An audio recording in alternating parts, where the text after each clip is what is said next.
أعوذ بالله من الشيطان الرجيم. بسم الله الرحمن الرحيم.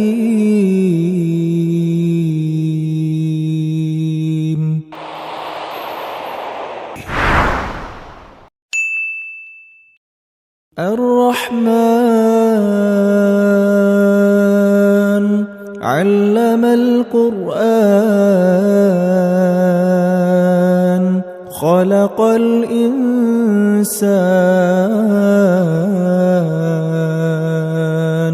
علمه البيان.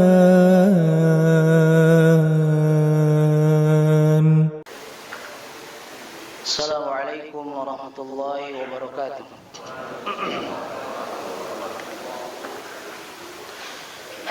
إن الحمد لله نحمده ونستعينه ونستغفره ونعوذ بالله من شرور أنفسنا ومن سيئات أعمالنا. من يهده الله فلا مضل له ومن يضلل فلا هادي له. أشهد أن لا إله إلا الله وحده لا شريك له وأشهد أن محمدا عبده ورسوله. يا أيها الذين آمنوا اتقوا الله حق تقاته ولا تموتن إلا وأنتم مسلمون.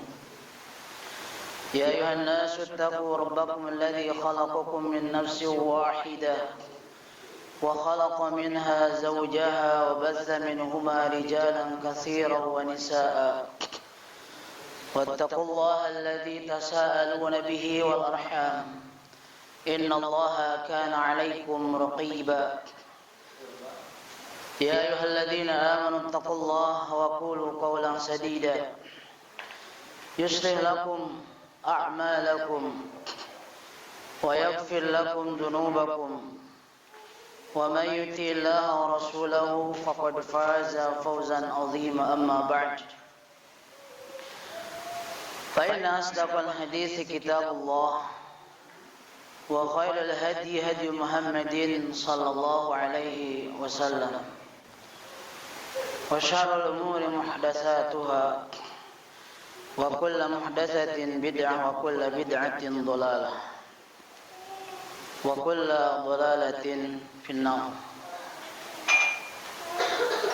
Ma'asyiral muslimin wal muslimat, ikhwan dan akhwat yang semoga dirahmati Allah Subhanahu wa taala. Pertama puji dan syukur mari kita persembahkan kepada Allah Subhanahu wa taala yang alhamdulillah di kesempatan malam hari ini Allah masih memberikan karunia taufik dan inayah kepada kita semua sehingga alhamdulillah kita bisa hadir untuk melaksanakan perintah Allah taala yaitu melaksanakan sholatul jamaah. Dan alhamdulillah semoga Allah taala menjadikan kita pun termasuk orang-orang yang istiqomah untuk melaksanakan sunnah ini. Dan juga kita mudah-mudahan termasuk orang-orang yang diberikan taufik oleh Allah untuk senantiasa menuntut ilmu. Menuntut ilmu dan juga mengamalkannya serta mendakwahkan ilmu tersebut. Insyaallah jamaah kaum muslimin wal muslimat yang dirahmati Allah Subhanahu wa taala. Di kesempatan kali ini kita akan mulai membahas kitab Al-Mulakhas fi syarhi kitab Tauhid. Ini adalah syarah yang ringkas ya dari kitab Tauhid karya ya Syekh Shalih Al-Fauzan hafizahullah taala. Dan insyaallah kita akan mulai pembahasan kitab ini sambil kita memohon pertolongan kepada Allah Subhanahu wa taala, memohon kepada Allah kekuatan agar kita diberikan istiqomah untuk mengkaji ilmu tauhid ini. Karena ilmu tauhid ini adalah ilmu yang paling pokok dari segala ilmu. Ilmu tauhid ini adalah aslun min jami'il ulum, ini adalah dasar dan prinsip dari semua ilmu. Bahkan inilah ilmu yang mana para nabi dan para rasul diutus yang menjadi sebab diutusnya para rasul atau para utusan Allah ke bumi ini, yaitu untuk menegakkan tauhid dan menghindarkan manusia dari apa? Kesyirikan. Tapi kita akan memulai pembahasan yang pertama dari kitab Al-Mulakhas fi Syarh Kitab Tauhid. Di sini Asy-Syaikh Al-Muallif memulai dengan Bismillahirrahmanirrahim. Kita akan baca dari mulai Al-Muqaddimah. Setelah membaca Al-Basmalah, Al-Muallif membuka ya di sini kitab syarah Kitab Tauhid Al-Mulakhasnya dengan alhamdulillah wahdahu wassalatu wassalamu ala man la nabiyya ba'da. Antum bisa buka kitab Arabnya yang ana share di grup ya, atau bisa buka terjemahnya. Ya, ana sarankan buka dari keduanya supaya fokus kepada apa yang saya baca dan saya jelaskan. Alhamdulillah wahdah wassalatu wassalamu ala man la nabiyya ba'dah wa ba'd. Al-Muallif Syekh Shalih Fauzan bin Abdullah Al-Fauzan hafizahullah memulai dengan memuji kepada Allah. Segala puji bagi Allah yang Maha Esa. Wassalatu wassalamu ala man la nabiyya ba'dah. Dan semoga rahmat Allah dan keselamatan semoga terlimpahkan kepada seseorang nabi yang tidak ada nabi sesudahnya, yakni maksud adalah Nabi Muhammad sallallahu alaihi wasallam. Wa ba'du, setelah membaca basmalah dan membaca hamdalah dan bersalawat dan mengucapkan salam kepada Rasulullah sallallahu alaihi wasallam, beliau mengatakan, "Fahada syarhun mujazun ala kitab tauhid li Syekhul Islam Muhammad ibn Abdul Wahhab rahimahullah. Katabtuhu ala tariqatil madrasiyatil hadisah liyakuna aqraba ila afhamil mumtadi'ina wa arju Allah an yanfa'a bihi wa yakuna ishaman fi nushril ilmi wa tashihil aqidah. Wa sallallahu wa sallama ala nabiyyina Muhammadin wa alihi wa sahbihi." Shalih bin Fauzan bin Abdullah Al-Fauzan. Ini muqaddimah dari penyarah, muqaddimah dari pensyarah kitab, bukan muqaddimah dari kitab tauhid, yaitu karya Syekh Muhammad At-Tamimi. Syekh Shalih Fauzan mengatakan, "Fahada syarhun mujaz." Ini adalah syarah yang ringkas, penjelasan yang ringkas. Jadi yang kita bahas dan kita pelajari ini adalah penjelasan ringkas, praktis dan mudah dipahami. Ya, penjelasan terhadap kitab tauhid yang dikarang oleh Syekhul Islam Muhammad bin Abdul Wahhab rahimahullah ta'ala At-Tamimi, Syekh Muhammad At-Tamimi rahimahullah. Yang mana Syekh mengatakan, "Katabtu ala tariqatil madrasiyatil hadisah." Saya menulis atau menyusun kitab ini berdasarkan metode ya kelembagaan yang sifatnya modern. Jadi Syekh Shalih Fauzan mengarang syarah kitab tauhid itu ada yang lain yang namanya I'anatul Mustafid. Itu lebih tebal ya kitabnya, 2 jilid. Ya, itu metodenya masih lama. Jadi beliau menjelaskan di bawahnya ya kalimat-kalimatnya secara analisa. Sedangkan kitab Mulakhas ini sangat ringkas. Dibahas dari makna-makna kalimat gitu ya, perkata. Kemudian apa yang faidah-faidah yang diambil dari apa yang disampaikan oleh Syekh Muhammad bin Abdul Wahhab ini. Jadi ini dengan metode yang baru, praktis dan metode yang baru. Liyakuna aqraba ila afhamil mubtadi'in. Tujuannya beliau menyusun dengan cara metodologi yang baru ini agar lebih mudah dipahami oleh para pemula. Ya, baiklah, kita ini posisikan kita ini masih pemula ya. Masih pemula kita semua. Ya, makanya kita belajar dari yang mudah-mudah. Ya, baik. Dan di sini beliau mengatakan, "Wa arjullaha ayyan fa'abi." Rata-rata setiap pengarang kitab selalu berharap agar susunan yang atau kitab yang dia tulis ini bermanfaat. Karena setebal apapun kitab yang ditulis oleh seorang penulis atau mu'allif, kalau tidak bermanfaat itu tidak ada apa-apanya, ya kan? Kita ini sedang mencari kemanfaatan dari yang ditulis oleh para ulama. Dan para ulama pun mengharap apa yang mereka tulis ini bermanfaat untuk kaum muslimin. wa yakuna ishaman fi nashril ilmi wa tashihil aqidah, dan juga ini adalah salah satu kontribusi dalam penyebaran ilmu dan meluruskan akidah. Ini yang diharapkan. Satu, bermanfaat. Yang kedua, menjadi kontribusi dalam menyebarnya ilmu. Karena bagaimanapun, ini saya bahas di kajian usul salasah, bahwa ilmu itu bukan hanya kita miliki sendiri saja, tapi harus didakwahkan. Agar kita tidak termasuk orang-orang innal insana lafi khusr. Allah kecualikan illal ladzina amanu wa amilus shalihat wa tawassaw bil haq. Menyebarkan ilmu itu termasuk poin wa tawassaw bil haq. Jadi kita bukan hanya menuntut ilmu, bukan hanya mengamalkan untuk diri kita sendiri, sebarkan. Baik itu lewat tulisan, baik itu lewat suara. Bisa berbagai cara nusyur ilmi. Antum membuat misalkan flyer atau pamflet dakwah, ini menyebarkan ilmu. Buatlah yang bermanfaat, video-video yang bermanfaat. Insya Allah ini adalah salah satu kontribusi dalam menyebarkan apa? Ilmu. Insya Allah ma'jurin kita akan mendapatkan pahala dari siapa? Allah. Segala hal yang dipersiapkan, baik itu untuk menyebarkan ilmu, menuliskan ilmu, apapun upaya yang kita kerahkan, insya Allah berpahala. Asalkan kita ikhlas karena Allah Ta'ala. Ya, misalkan ada orang yang misalkan membuatkan meja untuk menyebarkan ilmu, mic dan lain sebagainya, ini semuanya berpahala insya Allah. Isham itu artinya kontribusi. Ya, itu yang diharapkan. Wa tashihil aqidah, selain juga kontribusi dalam menyebarkan ilmu, dan mudah-mudahan ini adalah kontribusi dalam meluruskan akidah. Kenapa akidah diluruskan? Berarti ada akidah-akidah yang tidak lurus. Ya kan? Ada akidah-akidah yang menyimpang. Nah, ini yang kita khawatirkan. Dalam mempelajari kitab tauhid, dengan mempelajari akidah-akidah yang benar yang ditulis oleh para ulama, ini agar kita bisa meluruskan akidah kita.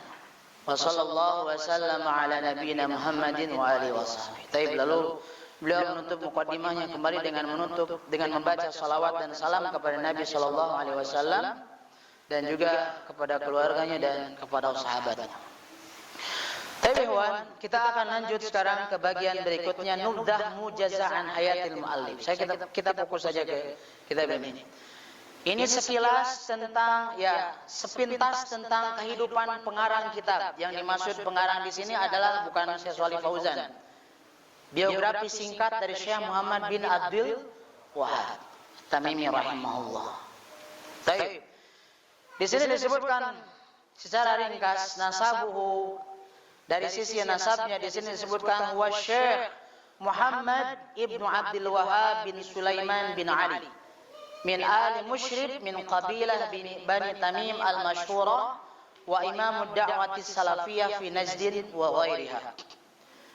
Di sini disebutkan bahwa beliau adalah Muhammad bin Abdul Wahab bin Sulaiman bin Ali dari kabilah atau kelompok Bani Bani Tamim. Ya, Bani Tamim. Dan Bani Tamim ini adalah kelompok yang terkenal dari keluarga musyrib dari kabilah Bani Tamim yang masyhur. Beliau adalah imam ad-da'wati salafiyah fi Najd wa ghairiha, dan beliau ini adalah salah satu imam, salah satu pimpinan dakwah salafiyah. Dakwah salafiyah itu adalah dakwah yang mengikuti tata cara salafiyah, tata cara salafus salih. Siapa itu salafus salih? Rasulullah SAW dan para sahabat. Mereka yang disebut dengan khairul qurun, generasi yang paling baik. Ya, taib. Fi Najd wa ghairiha, ini di wilayah Najd dan selainnya. Nash'atuhu wa ilmuhu, bagaimana beliau ini tumbuh dan bagaimana keilmuan beliau. Di sini disebutkan ulida fi baldatil Uyainah qurba Madinatir Riyadh sanah 1115 Hijriyah wa hafizal Qur'an al-Karima wa huwa shaghir. Beliau dilahirkan di sebuah kota yang bernama Uyainah, di dekat kota Riyadh tahun 1115 Hijriyah. Jadi kategori yang mutaakhirin, Syekh Muhammad At-Tamimi ini. Ya, wa hafidhal Qur'an al-Karim wa huwa shaghir. Beliau sudah hafal Quran masih kanak-kanak. Jadi jelas Syekh Muhammad At-Tamimi ini seorang anak yang cerdas di saat kanak-kanak. Jadi sebelum dia balik, jadi istilah shaghir dalam bahasa Arab itu adalah sebelum balik ya. Berarti sebelum 15 tahun beliau itu sudah hafal apa? Al-Quran. Semuanya, bukan juz 30. Ya, kalau kita kan biasanya ya anak SD gitu kan, biasanya fokus biasanya juz 30 lah. Gitu kan? Ini sudah hafal Al-Quran secara sempurna ya di saat dia masih kira-kira ya usia di bawah 15 tahun sebelum beliau balik. Lalu beliau berguru wa tatalmada ala walidihi Qadil Uyainah fi waqtihi wa ala ghairihi min masyahiri ulama'i Najdin. Beliau ini berguru, tatalmada ini menjadi murid atau berguru kepada ayahnya sendiri. Siapa ayahnya? Syekh Muhammad bin Abdul Wahab ya? Abdul Wahab. Jadi nama beliau itu Muhammad. Nama ayahnya Abdul Wahab, kakeknya Sulaiman, uyutnya Ali gitu. Jadi kalau disebut Wahabi ya salah sebenarnya. Karena namanya Muhammad. Harusnya Muhammadi. Bukan apa? Bukan Wahabi. Karena nama ayahnya saja Abdul Wahab. Kalau dalam bahasa Arab, nisbat itu kepada nama yang pertama, berarti abdi. Yalah sudah simpang siur lah itu. Nisbatan itu. Ya, jadi nama beliau ini Muhammad. Beliau ini berguru kepada ayahnya dulu yaitu yang bernama Abdul Wahab. Beliau ini adalah seorang qadhi Uyainah di saat itu. Jadi sebut saja seorang hakim tertinggi, sekarang itu setara menteri agama. Kalau dulu di zaman-zaman dulu qadhi ini sebenarnya nomor 2 setelah khalifah. Jadi kedudukan qadhi ini ya nomor 2 setelah khalifah. Jadi memang tinggi. Banyak di antara ulama salaf ya, ulama-ulama terdahulu itu yang memang menjabat sebagai apa? Qadhi. Seperti Al-Qadhi Abu Ya'la. Ya, banyak. Ya, ada juga ulama-ulama yang menolak jadi qadhi. Jadi memang macam-macam ulama itu. Ada yang memang dia ini betul-betul tawallal qadha, dia ini bersedia menjadi seorang apa?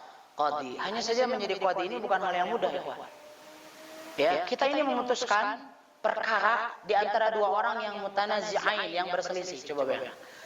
Makanya pantas tiga. Nabi menyebutkan bahwa hakim itu ada 3 jenis ya. Al-qudhah salas. Ada yang satu di mana? Di surga, yang 2 di mana? Di neraka. Yang satu itu orang yang tahu kebenaran dan dia berhukum sesuai dengan kebenarannya. Itu di mana? Di surga. Yang kedua, orang yang tahu kebenaran tapi tidak berhukum dengan kebenaran. Dia di mana? Di neraka. Yang ketiga, orang yang tidak tahu kebenaran, dia menghukum dengan kebodohan. Di neraka juga. Jadi kebanyakan hakim di mana? Di neraka. Jadi ulama itu memang tidak sembarangan menolak jabatan jadi qadhi. Kalau merasa tidak mampu ya gak mau. Kalau sekarang ya pada melamar jadi qadhi. Ingin jadi apa? Hakim gitu ya. Padahal Masya Allah luar biasa jadi hakim itu. Beliau jadi hakim di Uyainah di waktunya atau di masanya, dan juga di sini disebutkan dan beliau belajar juga kepada ulama-ulama Najd, Madinah, Aqsa, Basrah ya. Fadroka ilman ghaziran ahhalahu lil qiyam bi da'watihi al-mubarakah fi waqtin intasharat fihi al-bida' wal khurafat. Nah, antum perhatikan dulu kalimat ini. Beliau mendapati ilmu yang cukup luar biasa banyak sehingga ini menjadikan beliau ini mumpuni ahhalahu untuk dakwah yang diberkahi ini. Jadi ingat, dari kata-kata ini berarti sebelum kita berdakwah, kita harus berilmu. Tidak bisa kita serampangan berdakwah tanpa apa? Tanpa ilmu. Syekh Muhammad Abdul Wahab, Syekh Muhammad At-Tamimi ini melaksanakan dakwah yang diberkahi ini. Beliau ini bagaimana mentakhil dirinya. Takhil ini sebut agar dia ini betul-betul mampu berdakwah. Ya harus dengan apa? Dengan ilmu. Ya, makanya takhilud da'i ini bila ilmi. Seorang da'i ingin betul-betul ahli ya harus didasarkan kepada apa? Ilmu. Jadi tidak seenaknya. Ini sudah kita pelajari juga ya di pertemuan yang kemarin. Kecuali ilmu-ilmu yang sifatnya daruriyah, yang orang pun sifatnya umum tahu, misalkan ditanya antum, hukum sholat 5 waktu apa? wajib. Ini siapapun bisa jawab kan? Kalau masalah-masalah khilaful ulama, masalah itu ini harus ada keahlian. Tidak seenaknya antum bisa memfatwakan A, B, tidak. Ini harus didasarkan dengan apa? Dengan ilmu. Dakwah ini harus ilmu dulu. Baru apa? Dakwah. Dan dakwahnya beliau ini fi waqtin intasharat fihi al-bid'ah wal khurafat wat tabarruk bil qubur wal ashjar wal ahjar faqama rahimahullahu bid'awati ila tashihil aqidah wa ikhlasil ibadati lillahi wahdah. Coba, ini luar biasa. Syekh Muhammad At-Tamimi ini betul-betul pada saat itu beliau mengemban misi dakwah yang berkah ini. Di saat ramenya, viral-viralnya saat itu orang ini gandrung dengan al-bidah. Perbuatan-perbuatan apa? Bidah. Sesuatu yang menyelisih as-sunnah.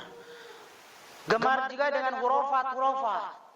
Ya, hurufat ini kan ya dari dulu sampai sekarang ini paling digandrungi. Gampang setan ini menyebarkan bid'ah itu, campur saja hurufat. Ibarat kopi dengan susu lah gitu. Bid'ah dan apa? Hurufat itu kan jadi lebih sedap ya.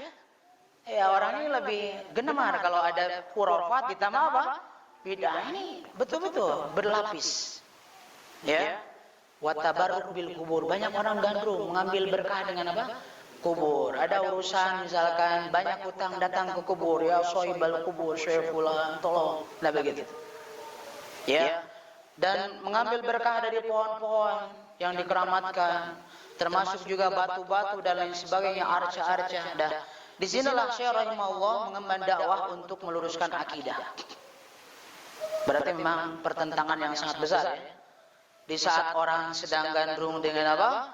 Hal-hal yang demikian, Syekh rahimahullah mengajak, mari kita luruskan akidah, mengikhlaskan ibadah hanya kepada siapa? Allah Ta'ala. Otomatis bertentangan. Banyak orang tidak suka dengan Syekh At-Tamimi rahimahullah. Dituduh orang gila. Dituduh Syekh At-Tamimi mengaku dirinya sebagai Rasul. Menolak adanya apa? Karomah. Ini macam-macam. Itu pada tuduhan-tuduhan saja. Rudud. Ya. Akhirnya ada jawaban-jawaban. Ya, rudud ini dari Syekh Muhammad At-Tamimi tidak ada.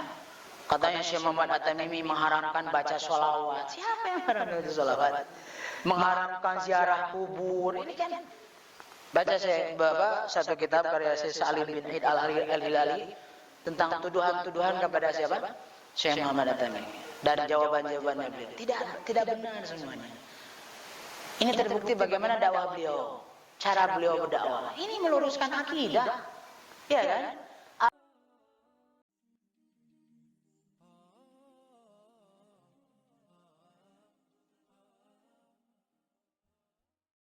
Mau beli rumah tanpa riba? Hubungi kami sekarang juga, developer Pondok Raja Syariah. Hunian syariah bernuansa Islami untuk keluarga madani.